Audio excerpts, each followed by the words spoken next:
Hey, what's up mga kumusta? Magandang araw sa inyo lahat. So welcome back sa ating panibagong vlog.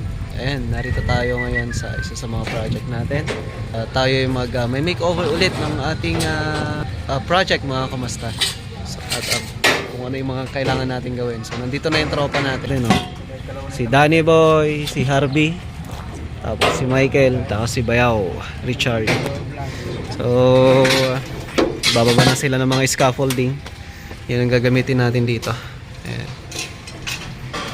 So ito yung gagawin natin ngayon. Ayan, sinesecure muna namin yung mga tungtungan natin. Lagyan natin ng karton. Kasi na-finish na nga to. Ayan yung tiles nya, oh. Napaka-glossy. Makintab na makintab. Kagaya ng ulo ni Bayo. Sabalin sa amin bagbaga mo makintab na makintab.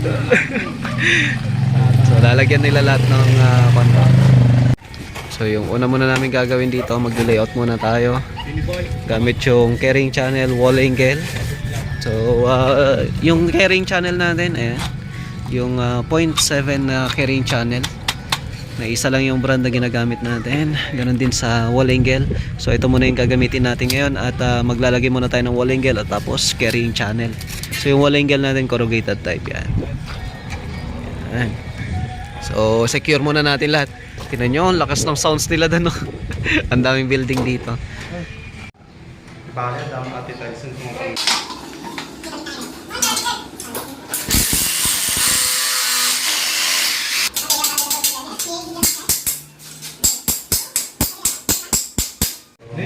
And so natapos na yung paglalagay natin ng laser. So yan na yung level.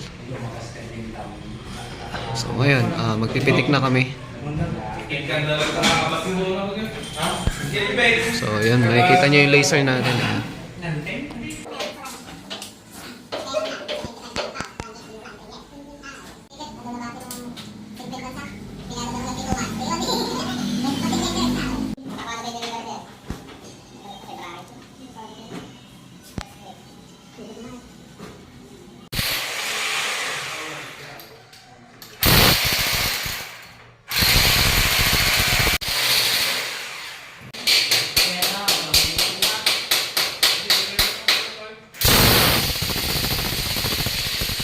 Natapos na yung paglalagay natin ng wall angle. Ngayon susunod naman dyan, ilalagay na natin yung carrying channel.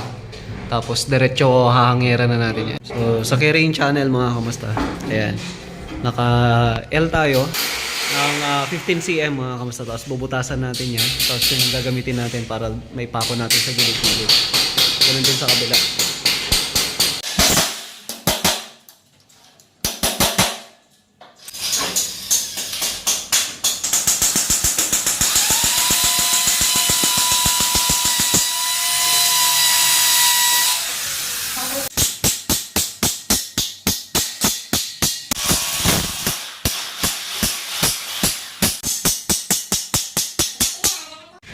So ayan, nailagay na yung isang carrying channel, then sunod-sunod na yan mga kabasta. So bali ang susunod na sukat natin dyan, every 3 feet mga kabasta, o kaya 80 cm. At yun na yung susunod na carrying channel, 80 cm, tapos 80 cm, 80 cm. So kung makikita nyo mga kabasta, naka-alternate kami nung carrying channel natin. Dito sa bandang, dito sa pinakaunahan, pinakagitna, ang ginawa natin nakaharap doon, dito naman magkaharap sila, ganun din sa kabila. So baliktaran yan, alternate yung ginawa natin. Yung pwersa niya, malakas yan. Doble yung W clip na nilalagay natin, ganyan pa rin yung proseso natin para mas maging matibay pa. So susunod na dyan mga kamasta yung paglalagay na namin ng hanger. Ayan.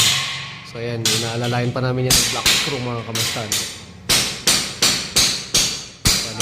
Tatlo yan, isa, dalawa, tatlo. So ayan mga kamusta na, nailagay na namin lahat ng hanger niya. Ngayon i-fix na lang natin dyan. So ang susunod na natin na gagawin dito ay paglalatag na ng metal paring. So ayan, nakapwesto na lahat yan. Ganun din dito sa kabila. So yan lang yung lagi niyong tatandaan mga kamusta sa paglalagay ng carrying channel. Tapos sa hanger natin, ganun din sa wall angle. Lagi niyo lang tatandaan pag naglalagay ka ng wall angle ay dapat yan every 12 inches mga kamusta, no? Tapos sa paglalagay naman ng carrying channel natin, every 80 cm o kaya 3 feet. Tapos sa paglalagay naman ng hanger, depende yan sa sukat ng building. Kagaya nito ay nasa 3.5 lamang ito. So tatlong hanger yung nilagay natin. Isa, dalawa, tatlo. So at the middle, tapos dalawa-dalawa na yan. Ngayon, sa paglalagay ng carrying channel mga kamusta, ito pa yung isa. Dapat yan nakasagad dito. Pwede rin naman tayo mag-double lock dyan kahit nawala na to. Pero ang ginawa natin dito para mas maganda ay mas malakas pa, nilagay na natin dito para kahit hindi na tayo mag-double lock sa gilid-gilid. So ito mga kamusta, yung distansya natin mula dun sa may walengel up to dun sa may carrying channel natin. So ayan po ay nasa 18 cm mga kamusta. Magiging finish na ito ay 17 cm. Yun yung magiging finish niya kasi yung metal paring ay 1 inch pa yan. So magdra-drop pa yan ng 1 inch. Lahat yan. Ito, kinuha na natin yung pinaka-high ceiling nito. Kung saan yung pinakataas na ng kisame natin o kaya pinakamataas na ng portion ng ating steel deck. So yun yung kinuha natin dito na high ceiling niya.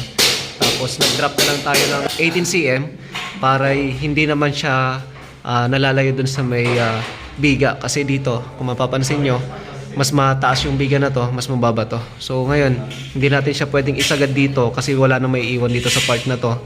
Ito, may kumbaga kakaunti na lang yung may iwan. So walang puwersa yung walengel natin pagka ganon. So walang puwersa yung mga pako. Ngayon, tinaas natin onte. Kaya lumabas na 17 cm yung magiging finish na ito. So ito na lang yung nilalagyan natin para mai-fix natin lahat. Kasi ito, yung magiging design nyo na ito mga kamusta. Ganito siya. Tapos yung kabuuan naman natin dito ay ganito yung design niya. Yan. So, pakaabangan natin yan. Maglalatag na tayo ng metal paring bukas. So, yun ang ilalatag natin bukas. Yung metal frames na. Metal paring na yung susunod natin. Tapos sa mga cobes, yung mga cobe niya na lang. Yung cobe ng cobe frame niya na lang yung gagawin pa bukas. Tapos yung sa electrical natin. Ayan, ito yung part 1 ng video natin dito sa bago nating project mga kamasta, no? So, abangan natin bukas yung pag may metal frame naman natin, paglalagyan natin ng framings para dun sa metal paring mga kamasta. So, kung paano nga ba at kung ano nga ba yung mga sukat na kailangan natin malaman, lalo-lalo na pagka ikaw ay nagde-design ng mga cobes mga kamasta. So, kabangan natin yan mga kamasta yan. Kita-kita na lang tayo sa susunod na vlog mga kamasta. Mag-iingat po kayo lahat. God bless everyone. Bye!